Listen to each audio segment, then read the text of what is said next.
Terima kasih kerana memilih channel ini untuk mendapatkan berita terbaru setiap hari. Bagi anda yang pertama kali berada dalam channel ini, sila pertimbangkan untuk tekan butang like, subscribe dan komen video ini untuk penambahbaikan pada video akan datang.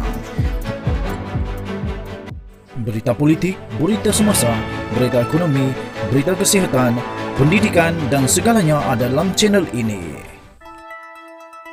Salam sejahtera Malaysia, berita terkini yang mengejutkan.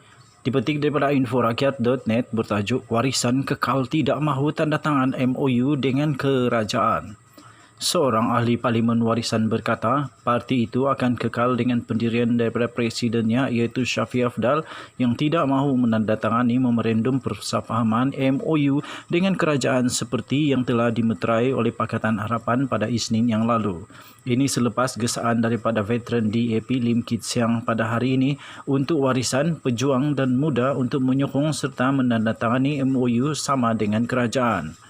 Rosman Isli iaitu Ketua WIP Warisan dan Ahli Parlimen Labuan berkata, beliau kekal dengan pendirian parti dan semua ahli parlimen patut menerima jumlah peruntukan yang sama tidak kira mereka menandatangani MOU itu atau tidak.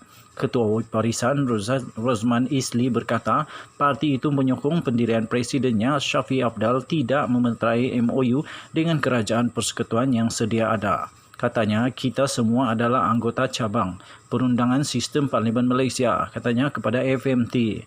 Tiba masanya untuk negara kita melangkah ke era baru yang lebih matang. Kebanyakan negara Commonwealth dengan sistem ala Westminster sudah jauh ke hadapan dengan melakukan penambahbaikan terhadap amalan mereka.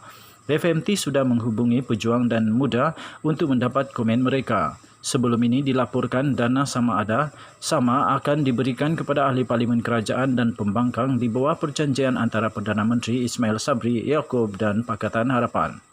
Tetapi, hanya ahli parlimen yang terbabit dalam perjanjian itu akan mendapat manfaat menurut laporan Malaysia Kini yang berkata dokumen itu menyatakan satu peringatan penting adalah dana sama hanya tertakluk kepada ahli parlimen yang terbabit dalam perjanjian ini.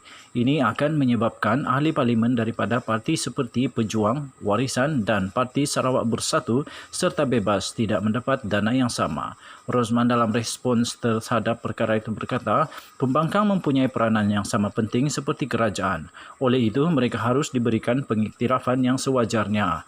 Katanya dalam kenyataan itu, layan pembangkang dengan hormat. Kerajaan PH turut melakukan kesilapan dengan tidak berbuat demikian ketika mereka menjadi kerajaan. Mereka hanya memperuntukkan RM100,000 setahun kepada ahli parlimen pembangkang. Bagi kami, peruntukan sama perlu menjadi sebahagian reformasi itu. Ia sebenarnya untuk rakyat, kata Rosman merujuk kepada reformasi dalam MOU PH dan kerajaan.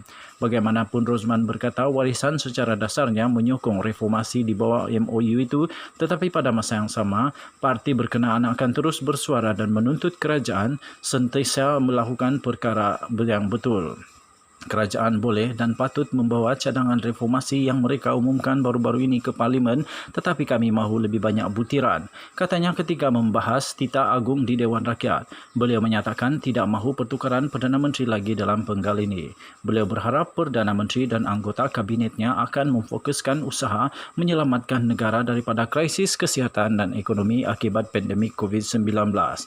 Katanya, pilihan raya umum tidak lama lagi dari sekarang. Sentiasa ada kecenderungan untuk parti pemerintah menyalahgunakan kuasanya. Jadi tekanan daripada pembangkang diperlukan untuk kebaikan negara.